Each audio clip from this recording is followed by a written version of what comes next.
پہلے ایسا نہیں تھا کہ جب سے ہم غلامی کے دور میں گئے ہیں اور اپنے آپ کو ہم نے مدارس کے اندر قید کر لیا ہے اور غلامی کی سوچ اڈاپٹ کر لی ہے، اس کی وجہ سے یہ سب کچھ ہو رہا ہے۔ لیکن انڈیویجول لیول کے اوپر مسلمانوں میں ایسے لوگ موجود ہیں جنہوں نے اپنے اون کے اوپر تحقیقات کی ہیں، اس زمانے میں بہت زیادہ، آج کل بھی لوگ موجود ہیں جو اپنے طور پہ یہ کر رہے ہیں۔ تو اس کی وجہ یہی ہے کہ غلامی کے دور نے ہمیں محدود کر دیا، جس کی وجہ سے ہم اس وقت اس چیز جمود کا شکار ہیں۔ دوسرا، مذہبی طبقے نے ریسرچ کو گستاخی سے تعبیر کر دیا ہے، اور ان کو پتہ نہیں کس نے یہ پٹی پڑھا دی ہے کہ ہمارے جو بزرگ تھے وہ ہم سے زیادہ ذہین تھے۔ یار اگر زیادہ ذہین تھے تو تیل دریافت کر لیتے زمین سے، ہوائی جہاز بنا لیتے۔ ہاں آپ یہ کہہ سکتے ہیں بعض معاملات میں ان کی کریمنگ پاور یا زیادہ ہو سکتی ہے، اوورال آپ کس کو کیسے کلین چٹ دے سکتے ہیں؟ مجھے بتائیں کوئی صحابی ایسا ہے تھا جسے 6 لاکھ حدیثیں یاد ہوں؟ امام رمبل کو، بخاری کو تو یاد تھی۔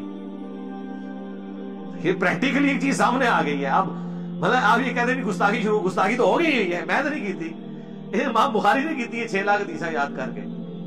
سب سے زیادہ حدیثیں حضرت ابو ہریرہ سے روایت ہے، 5000 ہیں۔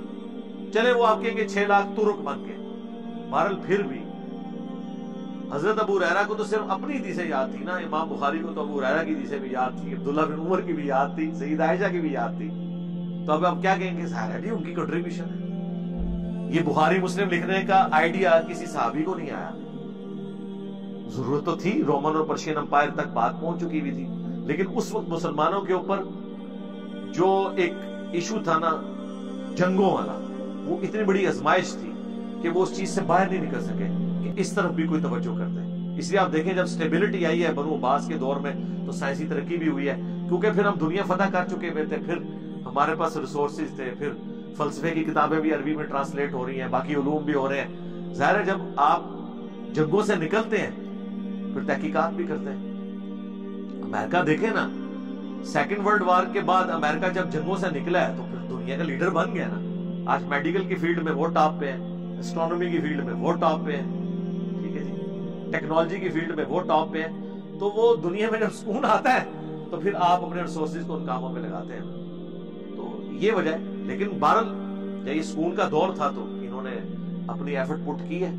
اب یہ آپ پینا ڈال کے بیٹھ جانا کہ یہ پہلے کسی کو آئیڈیا کیوں نہیں آیا؟ بھائی اللہ تعالیٰ جس کو جس وقت کوئی آئیڈیا دے۔ اچھا اس سے زیادہ حیران کن بات، قرآن کا ترجمہ کیا ادر دین عربک لوگوں نے اسلام قبول نہیں کر لیا تھا خلفائے راشدین کے زمانے میں؟ لیکن قرآن کی ٹرانسلیشن نہیں ان کی زبانوں میں ہوئی، کیونکہ اس وقت یہی پریفر کیا گیا کہ لوگ عربی سیکھیں پھر قرآن سمجھیں۔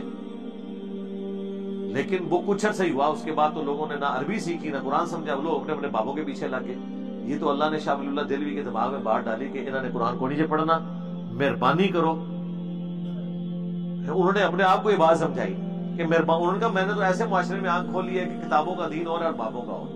اور وہ کہتے ہیں میں نے خواب میں دیکھا حسین ابن علی نے مجھے قلم دی ہے، اس کی تعبیر میں نے یہ کی ہے کہ جو مجھے سمجھ آئے میں وہ لکھوں۔ قرآن کا ترجمہ انہوں نے کیا، ان پہ فتوے لگے کہ انہوں نے فارسی میں قرآن لکھ دیا ہے، قرآن تو عربی میں تھا۔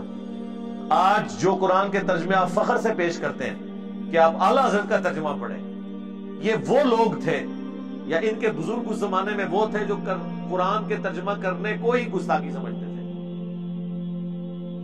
آج آپ فخر سے کہتے ہیں نا، اس وقت یہ گستاخی تھا۔